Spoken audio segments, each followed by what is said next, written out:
Gloria al Señor. El Señor les bendiga abundantemente, amados hermanos. Les estamos saludando de la iglesia Sublime Gracia, la iglesia de Tijuana.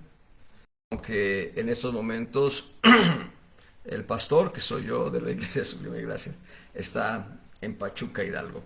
Estoy transmitiendo desde Pachuca, Hidalgo para la iglesia Sublime Gracia y para todos los amados santos que se eh, conectan a esta transmisión. Una transmisión que hacemos cada miércoles, viernes y domingo como parte de las reuniones que se programaban de manera presencial. Ahorita con motivo de esta pandemia no. Les saludamos entonces, yo les saludo a todos desde la ciudad de Pachuca, Hidalgo. Y la semana pasada, el viernes de la semana pasada, este, pudimos agotar el tema de la sabiduría vista en la epístola de Santiago, en el capítulo 3, versos desde el 15 al 18, aunque el verso 17 es el que contempla 7 características de la sabiduría de Dios. La sabiduría de lo alto, la sabiduría que es de Dios, la sabiduría divina. Hoy vamos a empezar un tema nuevo, un tema que quizá ya hayan escuchado todos, un tema que quizá ya compartí el año pasado o el antepasado, pero tomando la referencia de Eclesiastés 12 en la parte final, uno de los últimos versículos, dice que las palabras de los maestros son como clavos hincados vamos a verlo porque a veces uno quiere confiarse en la memoria. Aquí lo tengo. Dice Eclesiastés 12, el verso 11, las palabras de los sabios son como aguijones y como clavos hincados las de los maestros de las congregaciones dadas por un pastor. Así que las verdades espirituales que yo haya compartido, las enseñanzas que yo haya compartido, eh, no quedan en el primer golpe de martillo en el clavo, sino que tienen que entrar y quedar dentro, verdaderamente en el corazón de uno. Vamos a hablar de la armonía mediante el ministerio del cuerpo de Cristo. Es un principio de reposo. Cuando los santos, cuando los redimidos, cuando los miembros de la iglesia local caminan en armonía, ese es un principio de reposo que trae paz al corazón. Y vamos a partir primeramente de principios muy importantes que nos da la propia escritura. Los he citado muchas veces estos textos, pero no me da pereza volverlos a citar. Por ejemplo, el texto de Romanos 15:4, debe ser Romanos 15:4, dice, porque las cosas que antes fueron escritas, está hablando del Antiguo Testamento, el apóstol Pablo, para nuestra enseñanza fueron escritas. Lo que sucedió a la nación de Israel es para nuestra enseñanza, para que por la paciencia y por la consolación de las Escrituras tengamos esperanza.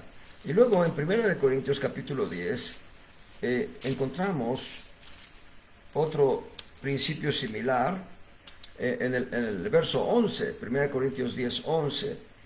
Y estas cosas les acontecieron en figura y son escritas para nuestra admonición, en que los fieles de los siglos han parado. Cuando dice estas cosas les acontecieron en figura, está hablando lo que le sucedió a Israel. Lean los versos 1 al 10. Los versos 1 al 10 va a decir que todos en Moisés fueron bautizados en la nube, en la mar, todos bebieron de la misma bebida espiritual, la cual, porque bebían de la roca que les seguía, la roca era Cristo. Y empieza a describir algunos pecados cometidos por los israelitas en los desiertos, donde fueron postrados muchos de ellos y ahí quedaron. Pero dice el apóstol Pablo aquí que aquello que le sucedió a Israel en los desiertos fue escrito para nuestra admonición. La palabra admonición tiene que ver con enseñanza, para nuestra enseñanza. Alguien ha dicho que nadie aprende en cabeza ajena. Sin embargo, Dios quiere enseñarnos en los defectos, en las debilidades y en los errores que cometió Israel, para que nosotros no caigamos en lo mismo, para que nosotros podamos perdón, heredar promesas, heredar bendiciones de tiempo eterno. Y lo mismo va a decir Hebreos capítulo 8 del 1 al 5 y Hebreos 9.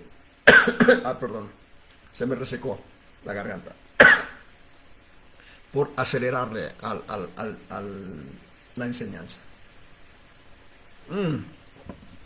Y entonces vamos a encontrar que en el Antiguo Testamento existen un conjunto de textos bíblicos que nos hablan de la nación de Israel, y por ahí uno o dos que nos hablan de naciones ajenas a Israel, que se movieron como un solo hombre.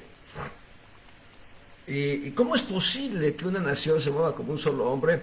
Alguien dijo, no sé si de broma o en serio, alguien dijo esto: si dos, y habla del matrimonio, eso es grave, porque eso es un atentado contra el matrimonio instituido por Dios. Dice, si dos no pueden ponerse de acuerdo, ¿cómo se pondrán de acuerdo tres?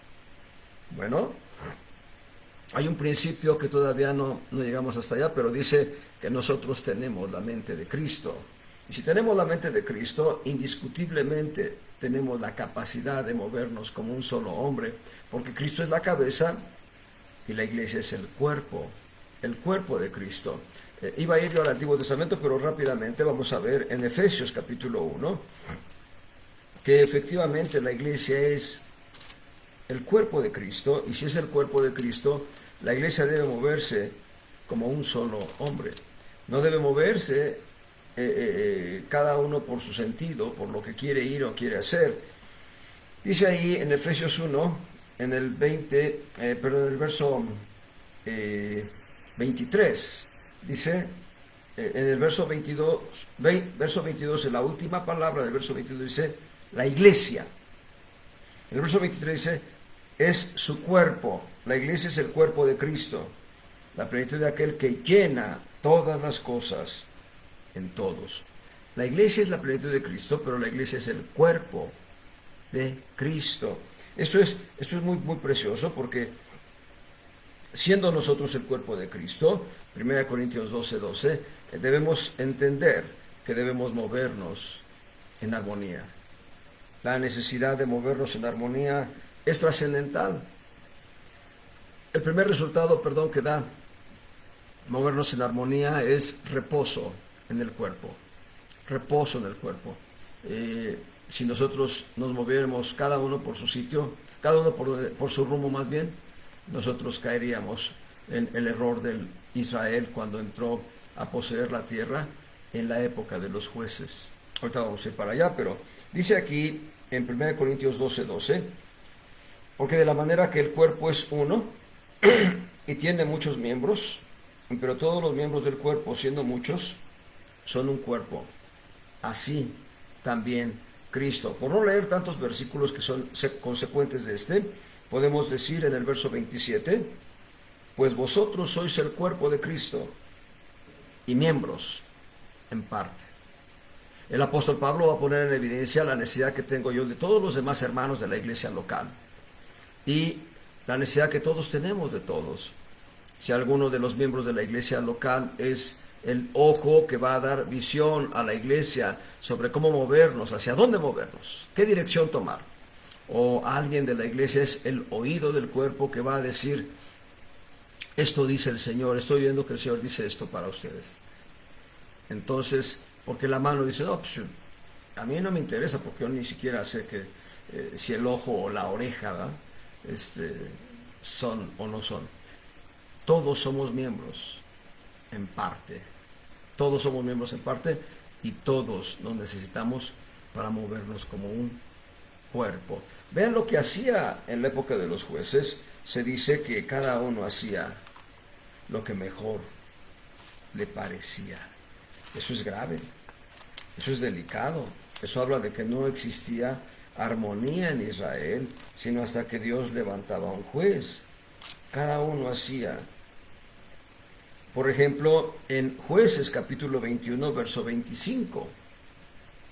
En esos días, la época de los jueces, no había rey en Israel. Nosotros tenemos un rey, el cual es Jesucristo.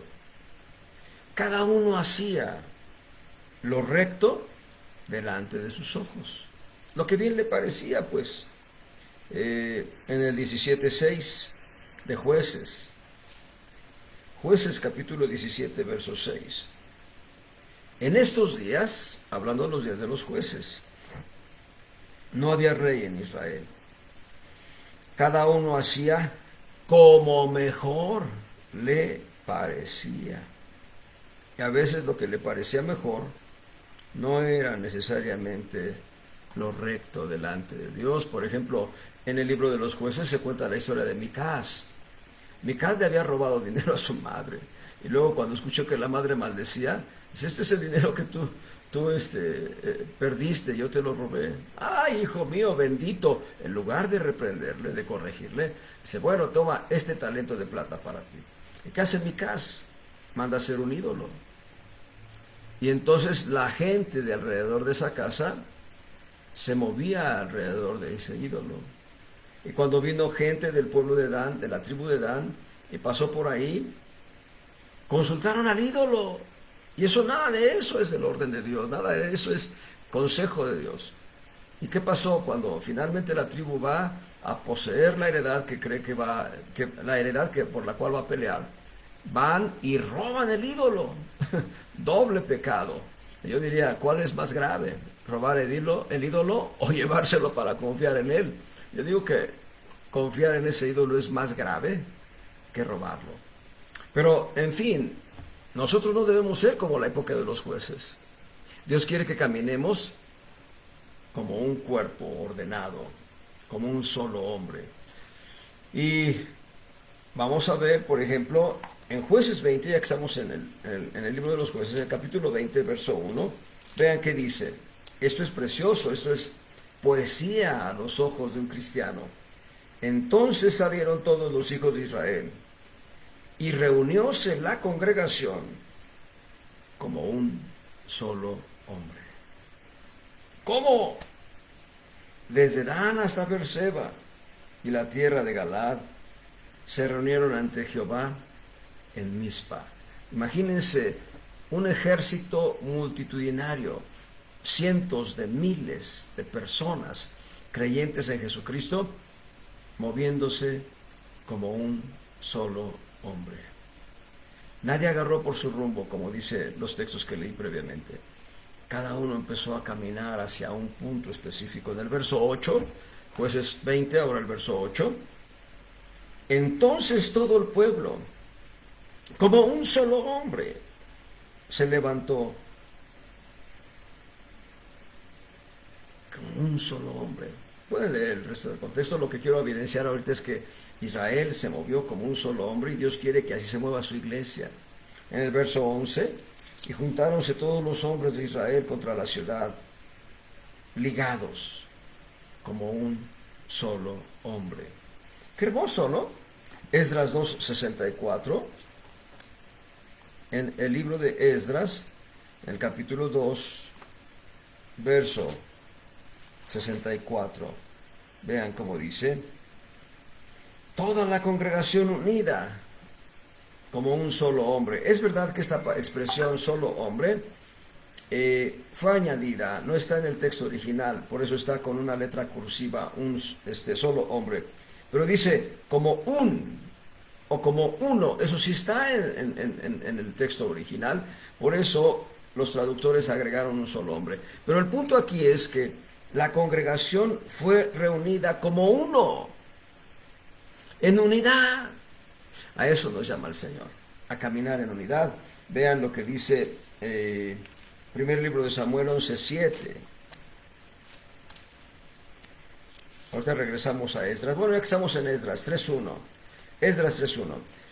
Llegado el mes séptimo, y ya los hijos de Israel en las ciudades, juntóse el pueblo, y aquí sí es literal de la escritura, del texto original, juntóse el pueblo como un solo hombre en Jerusalén.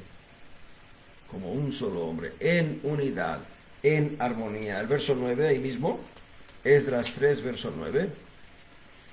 Yeshua, también, sus hijos y sus hermanos, Cadmiel y sus hijos, hijos de Judá, como uno solo. Y está entre cursivas en la versión antigua, solo hombre.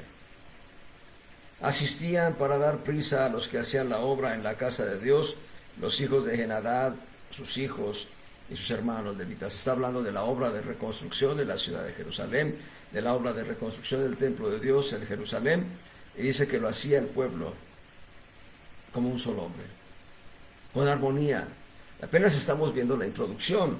Vean lo que dice ahora sí, primer libro de Samuel 11:7.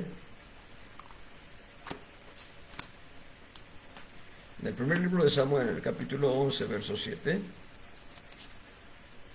Perdón. Ahí está. Dice, y tomando un par de bueyes, cortólos en piezas, y envió las piezas por todos los términos de Israel, por mano de mensajeros, diciendo, cualquiera que no saliera en pos de Saúl y en pos de Samuel, así será hecho a sus bueyes. Y cayó temor de Jehová sobre el pueblo, y salieron como un solo hombre. En este versículo específicamente, Saúl está convocando a que el pueblo de Israel se una para salir a la guerra en contra de los filisteos. Debo decirles, era la primera empresa fuerte de Saúl como rey. Aquí apenas empieza a estrenarse como rey, recibe aviso de que hay una agresión en cierta parte del territorio, y entonces él dice, la acción que hace de cortar los bueyes, mandar las piezas a las diferentes tribus, y lo que provoca es una reacción positiva para que todo Israel se reúna como un solo hombre para la guerra. Dios quiere que nos reunamos como un solo hombre para guerrear contra el enemigo, y saben cuál es nuestro enemigo a vencer: el diablo y sus demonios. Dios quiere que nos reunamos como un solo hombre para tributarle honor, gloria, alabanza o adoración a nuestro Dios. Dios quiere que nos reunamos como un solo hombre para consolar al que está siendo afligido. Pero Dios quiere que nos reunamos como un solo hombre para llenarnos del gozo que otros miembros de la iglesia están teniendo. Por ejemplo, una boda, por mencionar un ejemplo. En fin, hay maneras, hay diferentes eventos en la iglesia que se van a dar y que nos van a permitir disfrutar como un solo hombre de ese tipo de gozo, de ese tipo de alegría. En Nehemías 8 vamos a regresar cerca de Esdras. Ahí en Nehemías capítulo 8 va a decir que el pueblo se reunió como un solo hombre. En el verso 1, Nehemías 8:1, y juntóse todo el pueblo como un solo hombre en la plaza que está delante de la puerta de las aguas. Y dijeron a Esdras el escriba que trajese el libro de la ley de Moisés, la cual mandó Jehová a Israel. Y lo que va a suceder es que con la lectura de la palabra de Dios, con la lectura de la ley hecha por Esdras, Esdras era un sacerdote. Nehemías fue el primer gobernador de Jerusalén cuando es enviado por Asuero con cartas de salvoconducto a reconstruir la ciudad. Cuando leen en el libro de Nehemías, el Tirsata es el gobernador. Así que Nehemías era el gobernador, pero Esdras era el levita, el sacerdote levita. Y lo que hace Esdras es tomar un atril, un púlpito alto, y ponerse ahí y leer la escritura. Dice que la leyó por horas y el pueblo no se movía de ahí, y muchos lloraban del toque del Señor en sus corazones. Bueno, continuemos. Entonces se junta Israel como un solo hombre. Ya leíamos Jueces, vamos otra vez a Jueces en el capítulo 6, verso 16. Jueces 6, 16. Dice ahí, y Jehová le dijo, porque yo seré contigo, y herirás a los madianitas como a un solo hombre. La palabra solo está en cursiva, significa que esa palabra específicamente no aparece en el texto original, pero si lo leyéramos dice, Jehová le dijo, porque yo seré contigo y herirás a los madianitas como a un hombre. Es decir, como si Madián fuese un hombre, así va a ser herido Madián. O el segundo libro de Samuel, 19:14. A ver, segundo de Samuel 19:14. Sí. Así inclinó el corazón de todos los varones de Judá. Esto lo hizo Absalom. Absalom inclinó para el mal al pueblo de Israel. Dice, como el de un solo hombre, a todos los israelitas, para que enviasen a decir al rey, vuelve tú y todos tus siervos. Perdón, es No es el caso de Absalón, perdón. Pero bueno, es más bien el pueblo que hace regresar a David, perdón por el dislate mío, el pueblo que como un solo hombre hacen regresar a David para reinar sobre Israel. Bueno, tenemos entonces una, una fuerte semilla que nos da el Antiguo Testamento.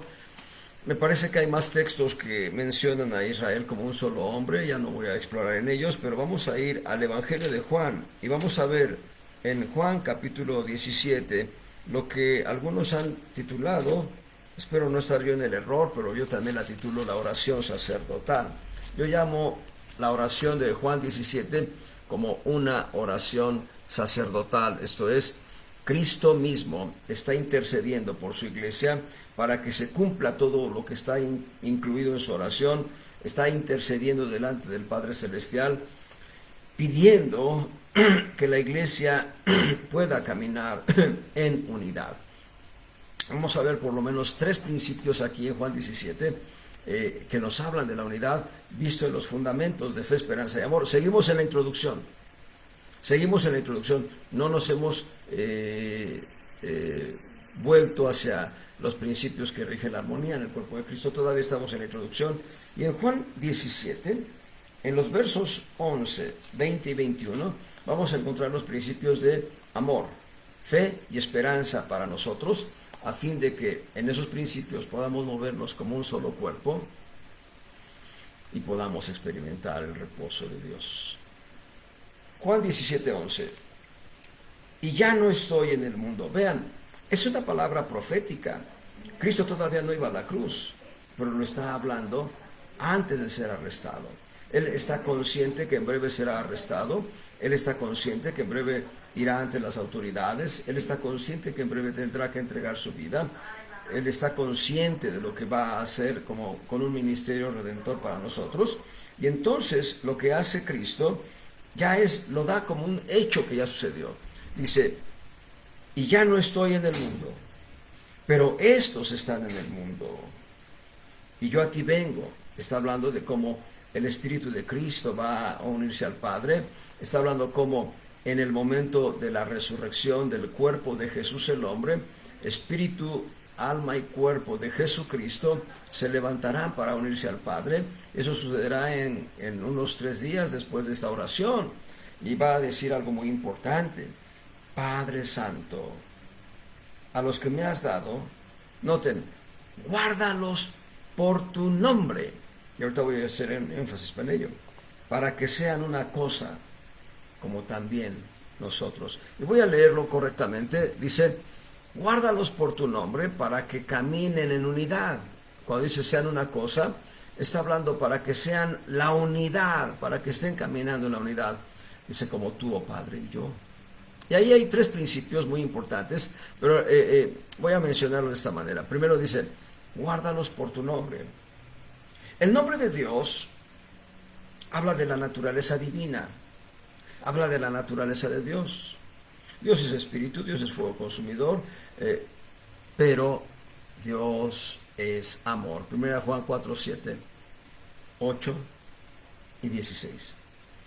Ahí se dice que el amor es de Dios, se dice que Dios es amor 2 veces. Y si Dios es amor, si la naturaleza divina, si la naturaleza de Dios es el amor, lo que está diciendo Cristo es que le está pidiendo al Padre que Él nos guarde en su amor. Pero cuando le está pidiendo que Él nos guarde en su amor, lo está pidiendo con la finalidad de que la iglesia se mueva en unidad. Porque dice, para que sean una cosa, como tú y yo, oh Padre, somos una cosa. Pero la expresión una cosa, que es un poco genérica, y a veces para algunos, sobre todo lingüistas, le parece algo ambiguo. La intención del corazón de Cristo es para que caminen en unidad, que la iglesia camine en la unidad, como tú, oh Padre, y yo caminamos en armonía, en unidad. Y ahí está el fundamento del amor. El fundamento del amor está manifiesto aquí, en este verso 11, pero luego vamos al verso 20, en el verso 20, en la misma oración sacerdotal del Señor, todo el capítulo 17 es una oración de Cristo por su iglesia, entre otros aspectos, pero el verso 20 dice, mas no ruego, Cristo está diciéndole al Padre, no ruego solamente por estos, los 12 que estaban con él, los 11 descartando a Judas, y los que habrían de creer. Bueno, los 11, empecemos por los 11. No estaba rogando por los 11, sino también por los que han de creer en mí, por la palabra de ellos, verso 21, para que todos sean una cosa como tú, oh Padre, en mí, y yo en ti, que también ellos sean en nosotros una cosa, para que el mundo crea que tú me enviaste. Y aquí encontramos el principio de fe, el principio fundamental de fe, los fundamentos de la fe, ahí están. Dice, no solo por estos, los 11 que estaban ahí, Matías va a unirse al grupo de 12, sino por los que han de creer en mí. Estaba orando por ti y por mí, estaba orando por los que hemos creído en Cristo como nuestro Salvador personal, y al creer en Él, nosotros entramos en esta petición de oración, y al entrar en esta petición de oración, el Padre quiere llevarnos a esa armonía, quiere llevarnos a esa unidad en el principio de la fe. Ya tenemos el de amor, ahora el de fe. Dice, para que el mundo crea. Esto es, habla de los que hemos de creer, ya creímos nosotros, pero nosotros debemos caminar en armonía, en unidad, para que el mundo crea. Gloria al Señor. Esto es muy hermoso. Seguimos en la introducción, todavía no entramos al meollo, a la médula del tema. Pero ahora vean lo que dice el versos 22 y 23. Y yo, la gloria que me diste, les he dado, para que sean una cosa, como también nosotros somos una cosa. Yo en ellos y tú en mí, para que sean consumadamente una cosa, que el mundo conozca que tú me enviaste y que los has amado, como también a mí me has amado. Reitero la precisión, una cosa, unidad, una cosa, armonía, una cosa, caminar como un solo hombre, pero dice, la gloria que me diste les he dado. Nosotros tenemos en expectativa la gloria de Dios. Nuestra esperanza es Cristo. Y Cristo es la esperanza de gloria. Y ahí ya tienen ustedes los 3 fundamentos. Que nos guarde por su nombre para que caminemos en unidad. Su nombre habla de la naturaleza de Cristo, de la naturaleza de Dios, que es amor. No ruega solo por los que han creído ya junto con Él en ese momento histórico, sino por los que han de creer en Él. Creer es un acto de fe. Ahí está el fundamento de fe, y nosotros estamos ahí dentro. Y la gloria que Él recibió del Padre nos la ha dado a nosotros. Es Cristo en nosotros, la esperanza de gloria. Esto es hermoso. Esto es verdaderamente hermoso para entender que el plan de Dios es no solo tener un grupo de gente que le anhela, que le ama, que cree en Él, pero desbalagados así. No, Dios quiere que caminemos en armonía.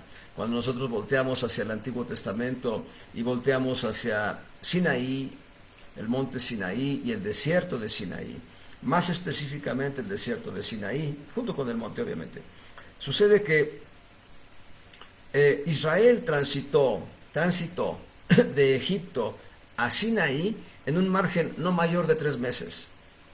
No mayor de 3 meses. En menos de 3 meses Israel ya estaba de Egipto en Sinaí. Pero en Sinaí se estacionó por casi 2 años Israel.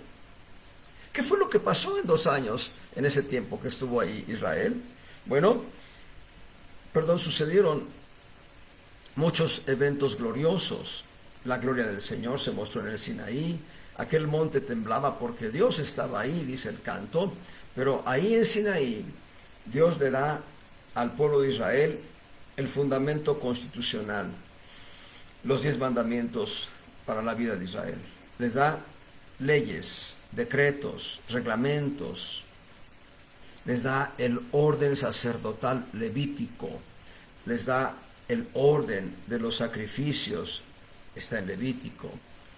orden de holocaustos, les da leyes sobre la lepra, leyes sobre el pecado de descubrir la desnudez del pariente cercano, cualquiera que sea, leyes, un mundo de preceptos. Y todo eso quedó compilado, por lo menos, en 3 grandes libros: Éxodo, Levítico y Números.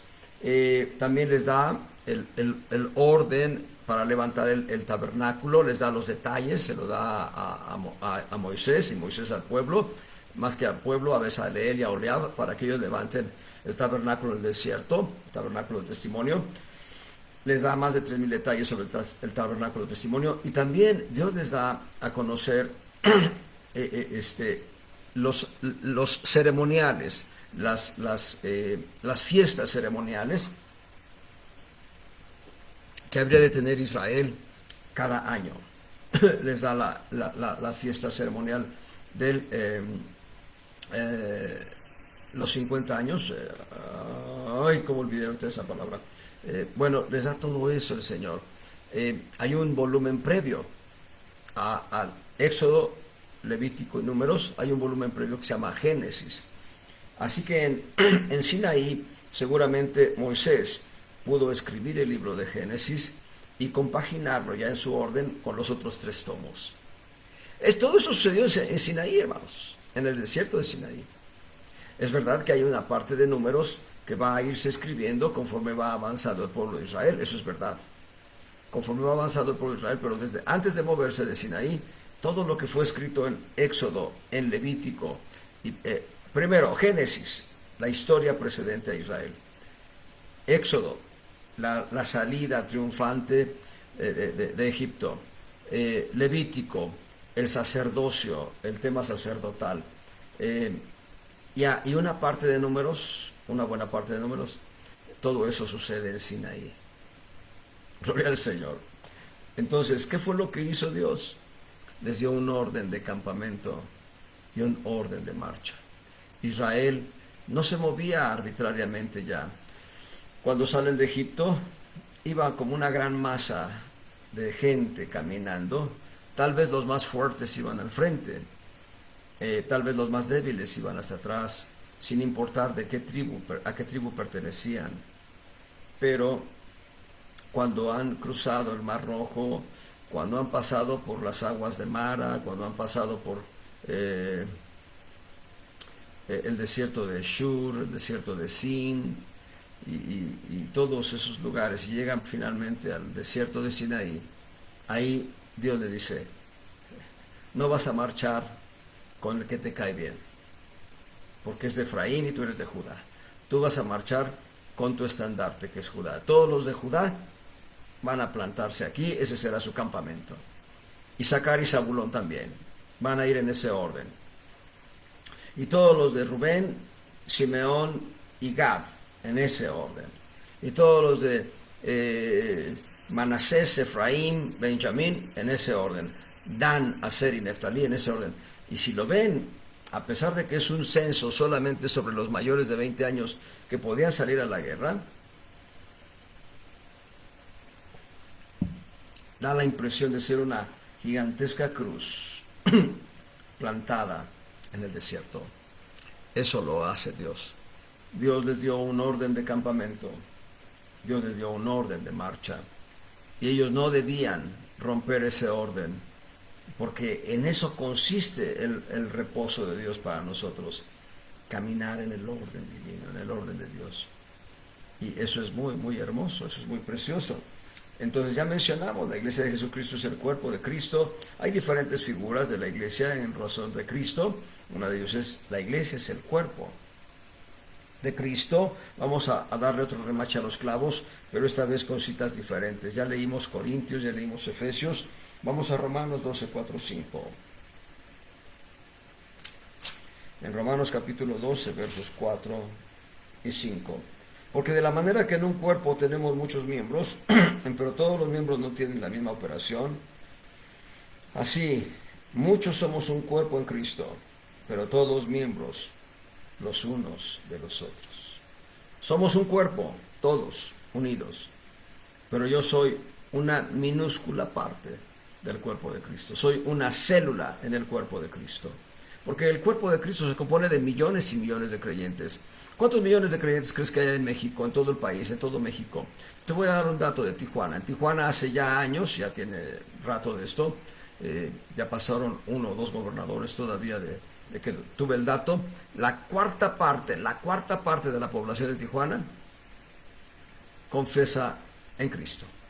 Y si Tijuana oficialmente tenía 2 millones de habitantes, 500,000 habitantes son creyentes en Cristo, son cristianos. Pero hay un censo no oficial que nos lleva a más de 4 millones de habitantes hoy en día.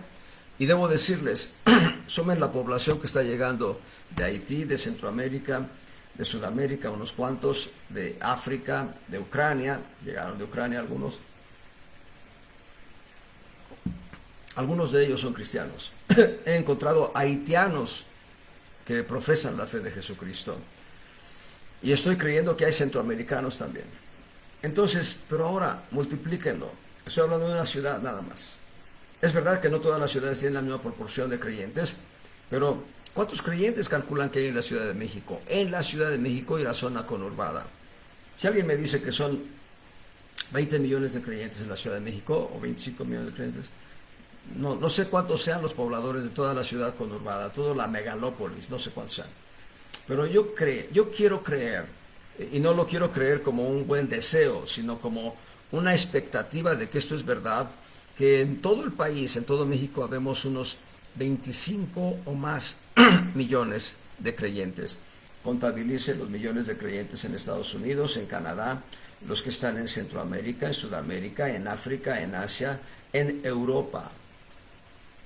En China, leí un dato apenas hace unos meses, en China se dice que hay 100 millones de creyentes en China. 100 millones de creyentes. Gloria al Señor, es casi la población de México. Perdón. Entonces somos millones de creyentes en todo el mundo, millones de creyentes en Cristo. Por tanto, somos una partícula minúscula en todo el cuerpo de Cristo. Ahora, si tú lo ves en la medida de tu iglesia local, bueno, de todos modos, yo no soy único en mi iglesia local. Yo soy una partícula en el cuerpo de la iglesia local. Todos somos miembros en parte. Y eso es lo que hace gloriosa a la iglesia, porque nos obliga a interesarnos unos por los otros. Bendito sea el Señor. En 1 Corintios ya leíamos, Efesios también. Vamos a Efesios 5:30. En Efesios 5:30, no lo leímos antes, ahora sí lo vamos a leer. Dice, porque somos miembros de su cuerpo, de su carne y de sus huesos. Tú eres miembro del cuerpo de Cristo. Yo también soy una parte del cuerpo de Cristo. Bendito sea el Señor. Y 4:4, Efesios 4:4. Un cuerpo. La iglesia es un cuerpo. Y vamos a ver qué dice el Salmo 133:1, en el verso 1. Y aquí ya vamos a entrar un poco en la materia, aunque todavía no tocamos el punto número 1. Pero en el Salmo 133 dice, verso 1, cántico gradual de David. Mirad cuán bueno y cuán deleitoso es habitar los hermanos igualmente en uno, en unidad. Y ¿saben? Esto dice la versión antigua, pero la Biblia de las Américas dice en armonía. Lo mismo va a decir la versión 60. La versión Reina Valera 1960, la Biblia de las Américas, van a decir, mirad cuán bueno y cuán delicioso es habitar los hermanos en armonía. En armonía. Dios quiere que caminemos en armonía. Y vamos a ver por lo menos en lo que queda del tiempo, el primer punto, tal vez dos, el primer punto que nos lleva a caminar a la armonía es la palabra de Dios. Número uno, para caminar a la armonía como un cuerpo, para caminar como un solo hombre, tú y yo y todos los que creemos en Cristo, debemos llenarnos de la palabra de Dios, porque además, al caminar como un solo hombre, vamos a ministrarnos reposo unos a otros. Dice Colosenses 3, Colosenses capítulo 3, verso 16. A mí no me gusta hacer este desorden, a veces lo hago, sé que lo he hecho varias veces. No me gusta hacer este desorden de leer primero un versículo, luego el anterior, luego el anterior, no. Pero bueno, hagamos este ejercicio solo por hoy. Colosenses 3:16. La palabra de Cristo habite en vosotros en abundancia, en toda sabiduría, enseñándoos y exhortándoos los unos a los otros con salmos e himnos y canciones espirituales, con gracia cantando en vuestros corazones al Señor. Quiero agregar el verso 17 antes de ir al 15. Y todo lo que hacéis, sea de palabra o de hecho, hacedlo todo en el nombre del Señor Jesús, dando gracias a Dios Padre por él.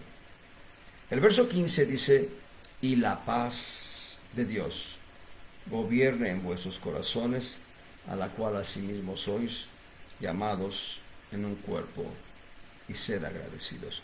Eso está instruyendo que en la medida que la palabra de Dios habita en nosotros y nos permite orientar nuestra vida cotidiana, no ser mezquinos, sino decirle al hermano por dónde caminar, qué hacer, cómo hacer, en el contexto bíblico, espiritual.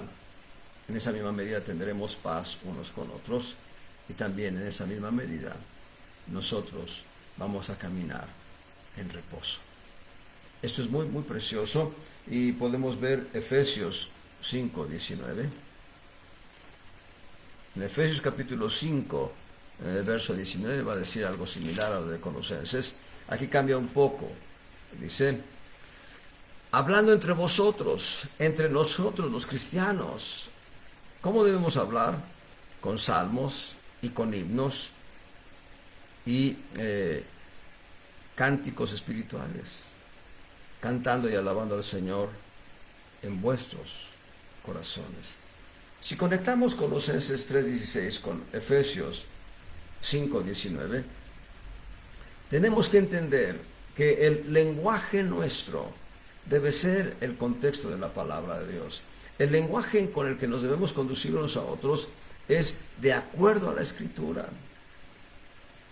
Y debe ser de acuerdo a la Escritura con la seriedad, con el respeto que la Escritura misma demanda. No usar la Escritura para utilizarla como una fuente de chistes.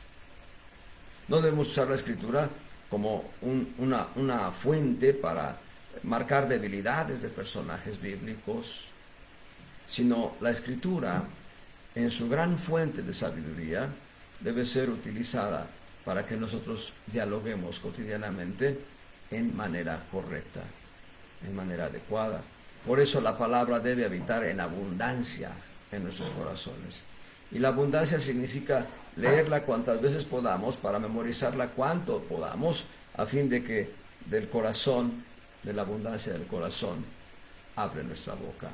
El Señor Jesucristo va a decir algo muy fuerte en cuanto al ser humano. Dice que del corazón salen las hechicerías, los adulterios, las abominaciones, las fornicaciones, y un mundo de abominaciones. El Señor Jesucristo va a decir que salen del corazón. Pero lo que debe salir del corazón del creyente es palabra. Pero una palabra que edifique, como dice Colosenses 4:6, debe ser con gracia. Colosenses 4:6, sea vuestra palabra siempre con gracia, sazonada con sal, para que sepáis cómo os conviene responder a cada uno. con gracia, hablar con gracia. El problema de Elifaz, el temanita, el Bildad el suhita, y Sofar, la amatita, y el mismo Eliú, los tres primeros son amigos de Job, el cuarto no sé si es amigo de Job o no, pero los cuatro hablaron contra Job. Y aunque hablaban palabras que parecían ser del orden divino, parecían ser palabras, perdón, cuyo origen estaba en la escritura, hay un momento respecto de cada interlocutor que Job les dice que él no está en la condición que ellos afirman. Ellos decían que Job estaba en esa condición por causa del pecado en la vida de Job. Job va a decir varias veces, una de ellas dice, ¿dónde está el trono de Dios? Iría delante de él y pleitearía mi causa y hallaría que soy justo. Eso lo va a decir Job. Y Job les va a decir a ellos, consoladores molestos me sois vosotros. A veces yo he sido un consolador molesto, hablando la palabra de Dios tal cual, sin gracia, sin añadir la gracia. Dios quiere que añadamos gracia a la palabra para que al hablarla edifique. Si ustedes leen el discurso de Eliú, da la impresión de que Eliú no está hablando contra la sana doctrina, no está hablando contra la misma palabra divina, sino da la impresión de que Eliú está hablando palabras sabias.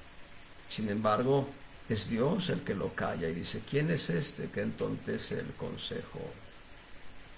Así que debemos ser llenos de la palabra de Dios, pero nuestra palabra debe ser con gracia, con una gracia que bendiga, una gracia que sea verdaderamente bendición a quien la escucha. En Proverbios capítulo 25, verso 11, encontramos este proverbio.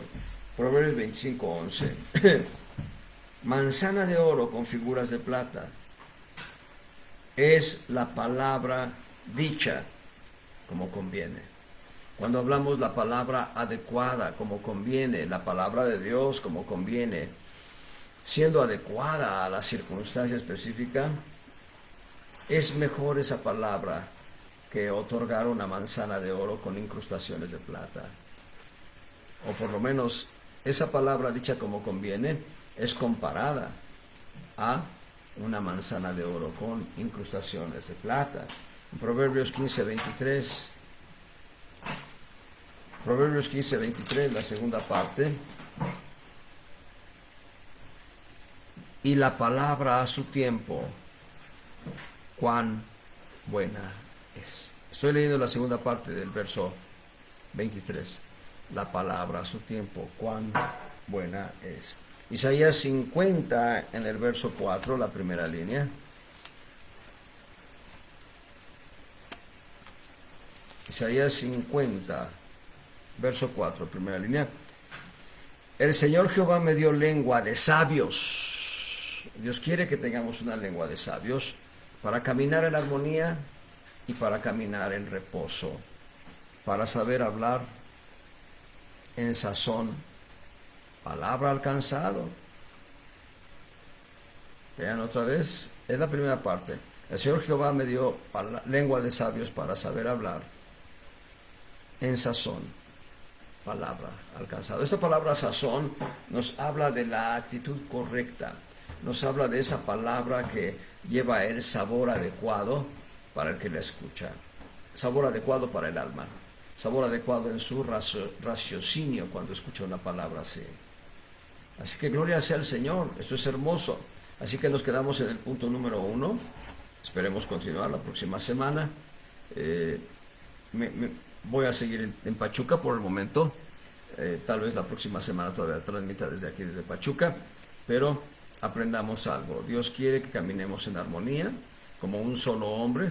Dios quiere que caminemos ya sea como un ejército para la guerra, en contra del enemigo, que es el diablo y sus demonios, o que caminemos como una congregación que se reúne para tributarle alabanza y adoración al Señor, que caminemos como un solo hombre. Y el primer principio que nos lleva a caminar así es la abundancia de la palabra de Dios. El Señor les bendiga abundantemente, amados hermanos.